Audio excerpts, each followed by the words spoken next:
Hi, my name is Mitchell Walker. My persuasive speech is over defending the use of the two nuclear bombs that detonated over Japan in August of 1945. Nuclear weapons have only been used twice in the history of warfare. Once on August 6, 1945 over the city of Hiroshima, and 3 days later on August 9, 1945 over the city of Nagasaki. According to the BBC war timeline, nearly 185,000 people died in the two blasts, with the vast majority of those being civilians. There are many people who state, such as former Secretary of Defense Robert McNamara and former General of the Pacific Douglas MacArthur, who argue that the use of the two bombs was unnecessary, that it was immoral, and that had America somehow lost the war, that we would have actually been tried for war crimes. However, I disagree. I think that the two bombings over Hiroshima and Nagasaki were used out of sheer war necessity to end the Second World War, to end the existence of the murderous regime that was the Imperial Japanese Empire, and that it actually saved the lives of several millions of Japanese civilians and several 100,000 American soldiers. But firstly, I would like to retort the notion brought forth by many who argue that the use of the two bombs is unnecessary. To quote Charles Kelly's book, The Way of Life, Pacific General Douglas MacArthur stated that the two bombs were completely unnecessary. He argued that Japan had already been defeated, that conventional weapons in warfare had severely crippled Japan's ability to wage war, and that it was only a matter of time before America attained victory. And I would actually agree with much of what MacArthur stated. The use of conventional weapons did severely cripple Japan's Air Force and naval capacity, and that it was only a matter of time before a mainland invasion occurred and that America would eventually win the war. However, that's not the full story. The notion that Japan wanted to surrender and that they wanted to stop fighting was completely false.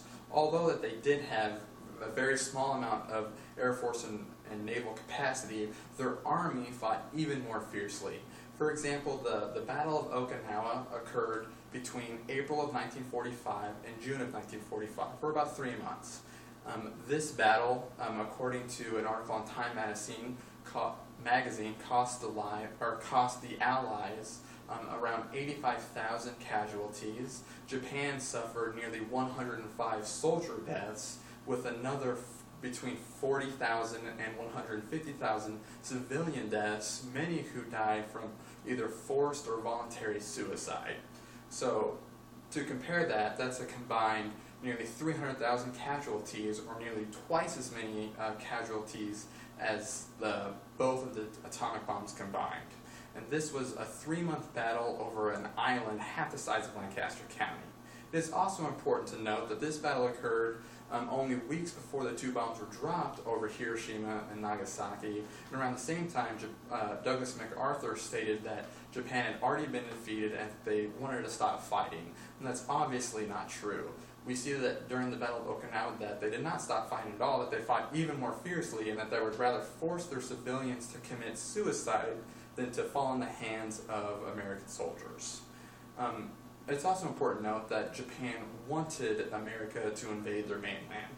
According to the Department of Energy's History of the Manhattan Project, it was Japan's plan was to have America invade their homeland. They wanted us to get bogged down in a costly war, and that we'd eventually get frustrated and agree to some sort of ceasefire or armistice agreement that would allow the Empire of Japan to continue to exist. So now that we know what Japan's plans were, let's take a look at what our plans to invade the mainland were all about. Obviously, the mainland Japan was several hundreds of times larger in land area than the island of Okinawa, and that it had several millions of more people. So the battle for mainland Japan would have been much more fierce than the Battle of Okinawa. The plan to invade mainland was called Operation Downfall, and according to Richard Frank's book, Downfall, the End of the Imperial Japanese Empire, it was expected that America would have a casualty rate between 2 to 4 million, and that Japan was expected to have a casualty rate between 5 to 10 million, or combine about 10 million casualties. So obviously that's many more than then although it is tragic that 185,000 died during the two blasts, that is much more appealing than the alternative where millions would die in an amphibious invasion.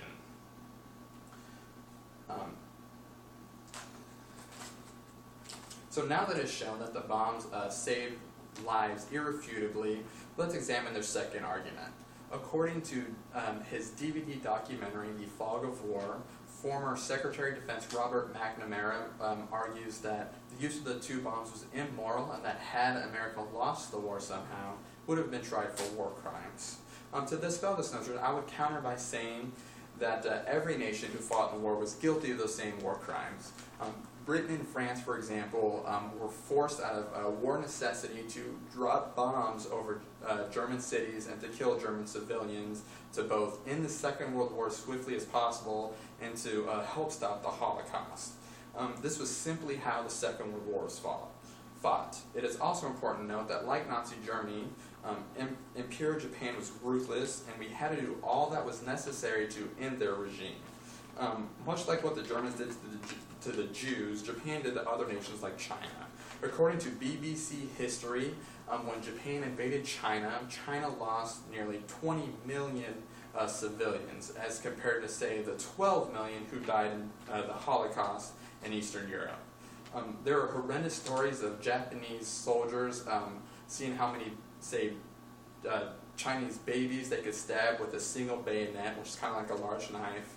And there are Japan's military sponsored mass systematic rape of Chinese women, as was the case of the Nanking Massacre. So we can see that Imperial Japan was much like Nazi Germany, and that they killed tens of millions of civilians and they had to be stopped. So in my view, the use of the atomic bomb was not a war crime. Japan had ample opportunity to surrender before the bombs were dropped. Remember, America asked Japan to surrender before we dropped the first bomb, but they refused. We dropped the first bomb, they saw what happened, and we asked them to surrender again, telling them that we had a second bomb we were prepared to drop, and they still refused. Between the 3 days between the first and second bombing, Russia declared war on Japan, and they asked them to surrender as well, and they still refused. So we were forced to drop this second bomb. At first they refused again, and that the Japanese military attempted a coup of the empire's government, but luckily the Emperor of Japan accepted our unconditional surrender. So in short, what we did in Japan, the use of the two bombs, was not a war crime. What Germany did to the Jews was a war crime. The Jews had no way to prevent their fate. What Japan did to Chinese civilians was a war crime. They had no way to prevent their murder. What Japan did to the women of China, their mass-sponsored, systematic rape, many of which occurred in cities that already surrendered, they had no way to prevent their fate. But as we can see, that Japan actually had ample opportunity to prevent their fate. So in my opinion, and with the evidence I have shown, I really do think the use of the two bombs was done at a sheer war necessity. It was not a war crime because Japan could have prevented it by agreeing to the surrender, and that it was done out of sheer war necessity to save the lives of several tens of millions of people. So thank you.